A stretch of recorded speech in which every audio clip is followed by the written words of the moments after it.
100% Chelsea. Chelsea. No, fuck it.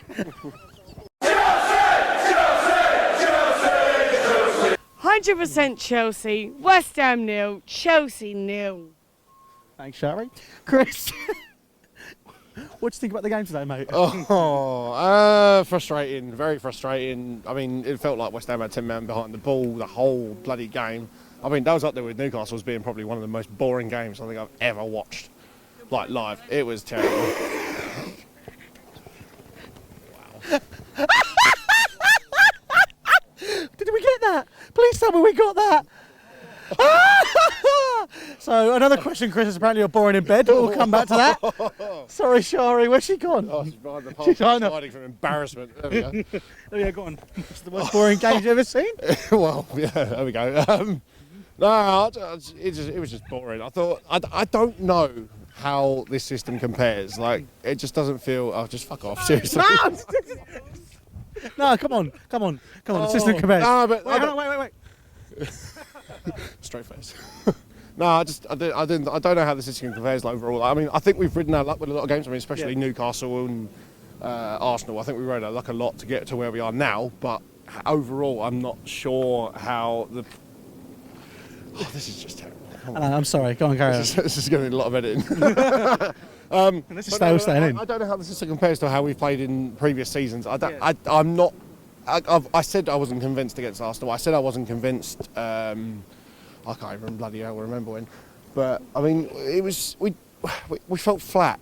It didn't feel like we had that impetus, that breakthrough. I mean, don't get me wrong. Yeah, okay, we dominated possession and we dominated the play and we dominated the chances and we dominated the passing. But that doesn't win your game. It doesn't matter if you can't fucking win the game and finish it and kill it off. Like, what's the point in having all the possession and all the time in the world on the ball if you can't do fuck all with it?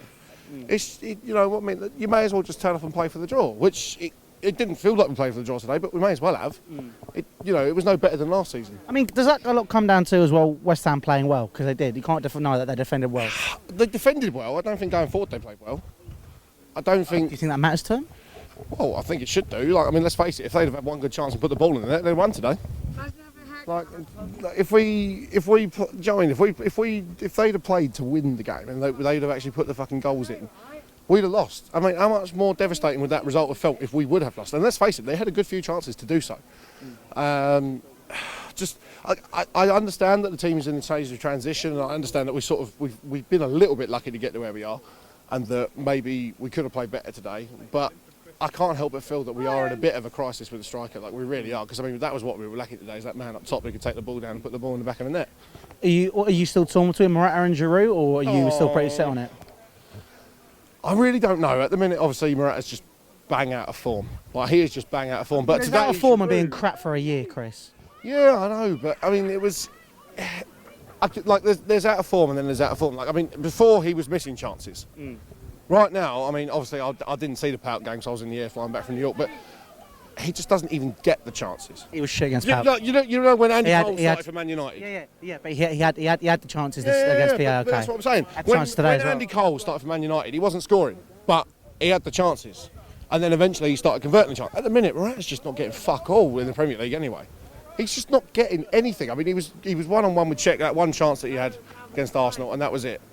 So for you, does that pretty much say that you'd start Giroud? Well, he's had more chances. I mean, he scored against Cardiff, once, twice, was it? Once. No, once. I can't bloody remember. I can't remember yesterday. Giroud at the minute seems to be getting himself into more positions. I mean, okay, yes, he didn't today, but I still think that we're in big trouble for striker. Either that or we've got to start playing Hudson. You heard it here first. Why wasn't he on the bench today? Because obviously we didn't have Pedro on as a winger option, because obviously he was out injured after the dislocated shoulder against PAOK. Why is Hudson-Odoi not on the bench? Is that a Sarri management issue, or is that a Chelsea problem? I think it's Sarri's call. I wouldn't call it an issue. Okay, I mean, let me rephrase. So we've obviously got a superb youth system. I'd say the best on the planet, personally. It's up there, 100%.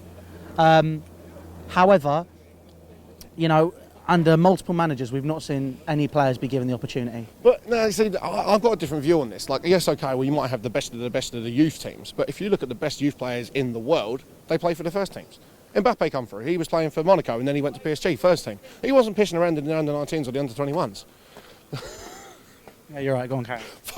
But we don't have the best youth system because the players aren't playing first-team football. Like, you know, arguably, I mean, as much as it pains me to say it, you could arguably say that the best youth team is Tottenham. Because Dele Alli and Kane, they come through and they play games. Now, as much as I fucking hate the pair of them, and Liverpool's team, like some of the youth that's come through there, the, you know, fucking bin-dipping pricks, like, they are better than our youth squads because they're playing the first-team football. Now, I'm not saying that Hudson-Odoi is a worse player than anyone else, but if you look at other youth product that we come through, Dominic Solanke was meant to be the next big thing. He's gone to Liverpool and he's done nothing. He's done nothing. You know, and he was dominating the youth section, whereas they got players like Alexander Arnold that come up through their team and they're playing first-team football and they're pretty much, you know, they're bagging for them and they're playing well in the Premier League. So I don't think we have the best youth system, but I do think Hudson-Odoi is a bit of a different outlier. I think he is a very, very special player and he will become a very good player for us. But is he ready yet? I don't know. I'm not in a position to make that call. I'm not paid to make that call, but I'm not. But long term, I think he will become good, but right now he could be good enough to come on as a sub player, and I don't know why he wasn't on the bench today, but I don't think it's an issue. I just think it's Sarri's call right now, so obviously he knows more than we do.